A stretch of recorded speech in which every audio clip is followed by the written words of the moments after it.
Ngayon guys ay subukan natin yung mini hydro turbine or low head turbine na DIY.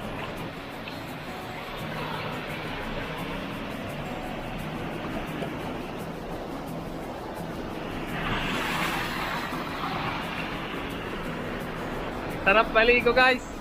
Ang linaw.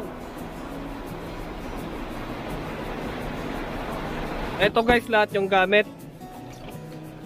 Kasi nung unang testing ko sa kanya ay tinanggal ko muna kasi i-upgrade ko siya. Yung kanyang bearing ay papalag-palag. Single bearing lang noon.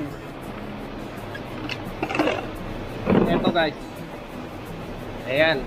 Ngayon, hindi na siya maalog. Hindi na papalag-palag ngayon to. Kahit pa paano ay sana mas mabilis ngayon. Tapos pininturahan ko siya ng ganyan, stripe. Para makita natin yung actual na bilis niya. Sana magsabay sa frame rate. Okay, yan guys. Mas matibay na siya ngayon kasi nung una, single bearing lang ginamit ko. Ngayon, double bearing. Stick bearing sana kaya lang wala akong mahanap na ganito. Kaya dinoble ko na lang yung kanyang bearing. The same yung kanyang stator winding, parehas yung kanyang magnet. Siya nga pala sa mga nagtatanong kung saan ko nakuha ito tapos yung kanyang stator. Galing po ito guys sa isang motor ko na na-stock, sira, stator winding at yung kanyang magnet. Ito yung kanyang sa Ilocano ihi or axle para sa kanyang gulong sa XRM 125. Ito guys yung pinagkunan ko. Naigpit siya kasi naka short sa output, pero kung tatanggalin natin, yan, luluwag. Pero pag i-short natin like this, hihigpit siya. May ginawa ko guys na rectifier diode. Walang regulator, wala ko nun. Yung regulator niyang dati nung motor ko sira, kaya ginawa ko na lang ay rectifier diode. So, tapos meron siyang indicator. Ayan, makikita natin kung ilang ampere yung kanyang output. Flashback.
A flashback.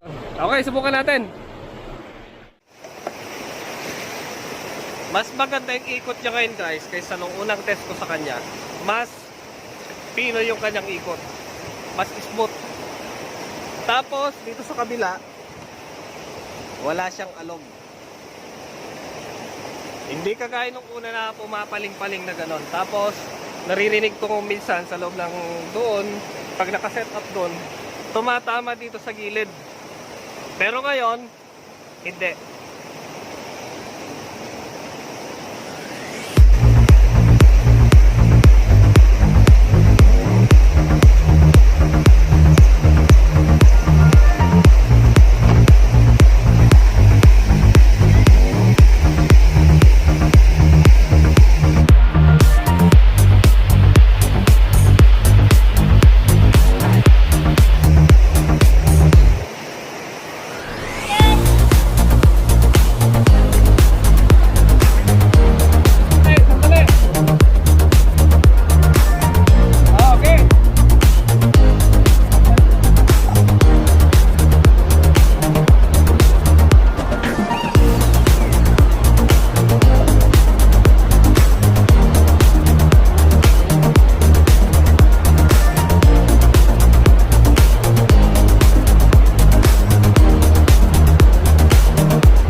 Problema pala guys ay nakatutok pala yung dulo ng pipe sa ilalim.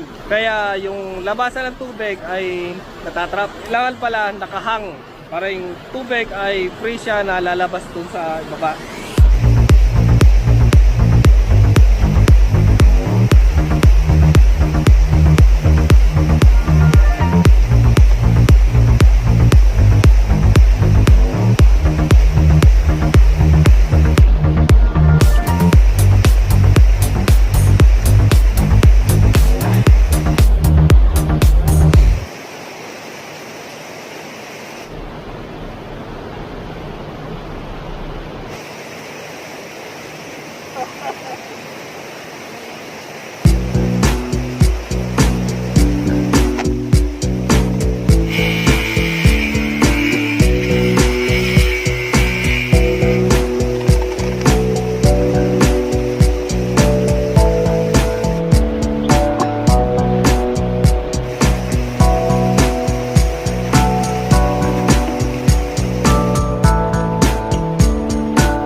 Okay, ayos guys.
may battery or pwedeng direct na, kasi nga guys yung output ng generator ay AC. Pwede nating i-input sa transformer na 12 volt tapos ang output niya ay 220. Kaya lang ang problema pag ganun ay kung mabigat yung load, namamatay siya or mahina.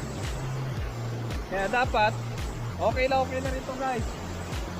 Ikarga sa battery habang hindi ginagamit, tapos kung ginagamit, eto pa no, sustain kasi mayroon siyang battery.